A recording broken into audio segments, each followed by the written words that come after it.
وطبعا بقى عشان عيد لازم ادلع نفسي، رحت قصيت قصه عند مستر وجيه تحفه. انا بشكره جدا جدا جدا. يا مساء الورد والفل والياسمين، ازيكم عاملين ايه؟ النهارده عيدنا وقررت ان انا اقضيه بشكل مختلف، فقررت انا واصحابي نتقابل وننزل نتمشى شويه، نخرج ونشوف هنروح فين. فانا قلت اشارككم واشوف من اول اليوم هنروح فين. فزي اي واحده قمت الصبح عملت روتيني العادي وكحكي وبسكوتي وبوتيفوري وقعدت افطر بقى، وبعد كده الغدا وشويه طبعا ضيوف جم عيدوا عليا، وبعد كده قلت هخرج مع اصحابي. بس انا قلت اشارككم اللحظه وتشوفوني برضو في العيد وروتيني هعمل ايه. دلوقتي بقى احنا ركبنا وهنبدا رحلتنا مع بصبص. كل سنه وانتم طيبين. كل سنه وانتم طيبين. وزوزه معانا. كل سنه وانتم طيبه حبيبتي وعيد سعيد. شفتوا بقى اللمه، احلى لمه معانا. شوفوا بقى تابعونا، احنا لسه بنفكر هنروح فين، بس احنا بنفكر هنروح الفخراني في اجل، ده احلى حته في المنصوره، ويمكن كلنا بنروح ناكل فيها بقى بليله. احنا قعدنا صايمين فتره برضو، يعني ايه بنمتع نفسنا. واوريكم برضو ده غير المحشي اللي احنا كلناه وغير البط وغير الكفته وغير اللحمه. احلى اكل والله. يعني انت هتشوفوا معانا وتابعوا الفخراني ده برضو جميل جدا، البليله بتاعته روعه روعه بجد. تابعوني برضو هتشوفوا.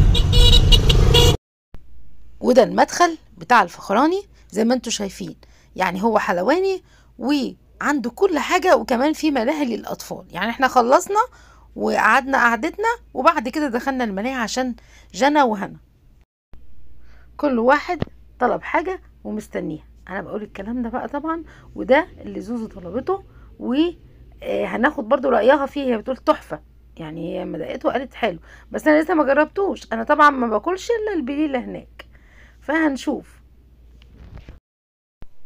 طبعا هنا بقى صاحبتي وبنتها طلبوا حاجة مختلفة خالص غير اللي انا طلبتها. طبعا طلبوا جاتوه ملفيه والشاي، وقالوا تحفة برضو جميل جدا.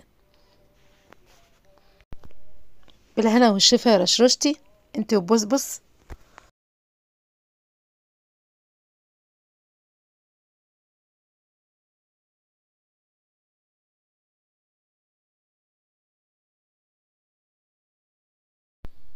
طبعا كلنا قاعدين، والله كانت فرحة كبيرة. شفت رشا وزوزو كلهم بيبعتوا لكم التحية. هي كانت قاعدة بجد جميلة عشان هم معايا وانتوا كمان. طبعا بقى الانسة جنى مستنية البليل انها تنزل، وطبعا انا كنت بتكلم بس برضو علشان الصوت كان عالي قوي. انا بقول لكم على رأيكم، هتشوفوه الحاجة وانا هصورها. وان اجا اشهر مكان فيها هو الفخراني، فكل العائلات معظمهم بيجوا هنا علشان يشوفوا البليلة وياكلوها هناك. شوفوا المكسرات، بصوا تحفة ازاي، تحفة تحفة بجد. ولا الطعم بقى يعني ما اقولكوش، احنا ندوق اهو. كانت روعة روعة بجد، وشكلها تحفة، هي شكلها مغري جدا. طبعا ده طبق جنى وهنا وبسونتي، وانا بقى انا بقول لكم هدوق بقى، هدوق واقول لكم الرأي. شوفوا هي تحفة. معلش بقى انا اضطريت علشان الصوت، المشكلة بقى بتاعت حقوق الطبع والنشر وكده، وبخاف. والصوت كمان كان عالي قوي. رشوش بتبعت لكم ايه تحية، وزوزو بقى بتقول لكم ايه تعالوا اتفضلوا معانا. برضو طلبت كرانشي وحراق شوية، بس ايه قالت جميل قوي يا طنط.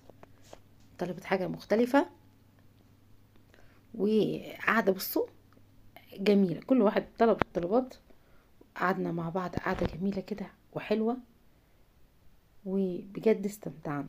القعدة هناك حلوة حلوة في اللمة، فتلاقي كل عيلة.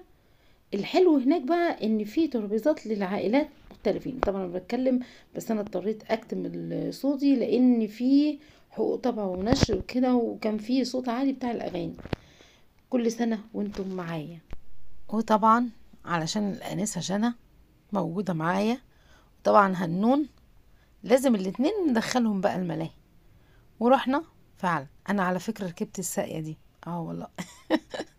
لو عملت عمايل بس ما يغركوش، انا كنت جريئة جدا ما شاء الله، ما خفتش خالص. هي على فكرة الطلعة بس بتاعتها اللي كانت في الاول تخوف، لكن بعد كده انا اتعودت عليها بصراحة، جميلة. وطبعا لما ركبت بقى الساقية انا ما عندكوش فكرة، انا كنت خايفة جدا. وجانا بقى بقيت اقول لها طب بصي غمضي غمضي وخلاص. انا اصلا كنت خايفة، بس برضو مصممة انها ما عودش على الخوف كده في اي حاجة، فركبت معاها. وفعلا كانت الركوبة في الاول صعبة، لان الطلوعة مرة واحدة كده بتبقى صعبة. لكن لما قعدت طبعا انت عارفين بقى بسمة معايا، فقعدت تشجعنا وهي اللي قعدت تصور. وانا كنت بقول لكم والله هي فكرة حلوة ان انا ركبت معاها برضو، وكانت فرحة وقعدة جميلة. كفاية ان انا جربت حاجة انا كنت خايفة منها، بس كسرت خوفي، ودي احلى حاجة ان الواحد يكسر خوفه. والمنظر طبعا تحفة تحفة. شوفي لما تكوني فوق كده وبص على كل الناس من فوق، يا سلام. والله العظيم الواحد اتمتع برضه. شفتوا الجمال ان الواحد يجرب الحاجة اللي خايف منها ويكسر خوفه، وهي اللمة عموما بتبقى جميلة. وبتحس كده ان كل عيد الواحد لازم بيروح الملاهي، عشان الاطفال ما بتحسش بالبهجة ولا الفرحة الا هناك.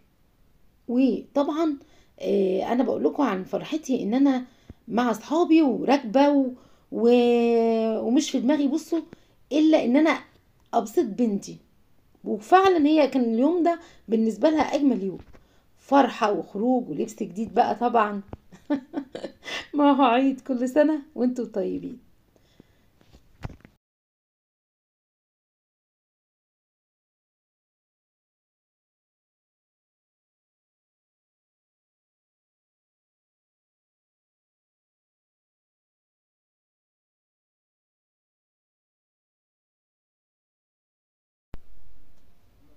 وهنا وجنى بقى دخلوا هنا، قعدوا على النطيطه دي ينطوا بقى لما قالوا يا بس ما شاء الله.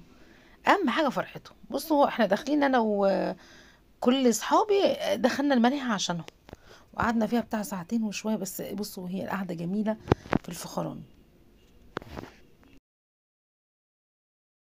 وطبعا عشان العيد لازم بيبقى فيه صور، ودي الكاميرا بتاعتي ولقطات من الموبايل كده، انا وولادي واصحابي.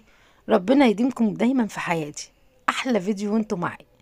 ربنا ما يحرمني من كل احبتي، وكل سنة كل اهلي واصحابي وجيراني واحبتي كلهم بخير.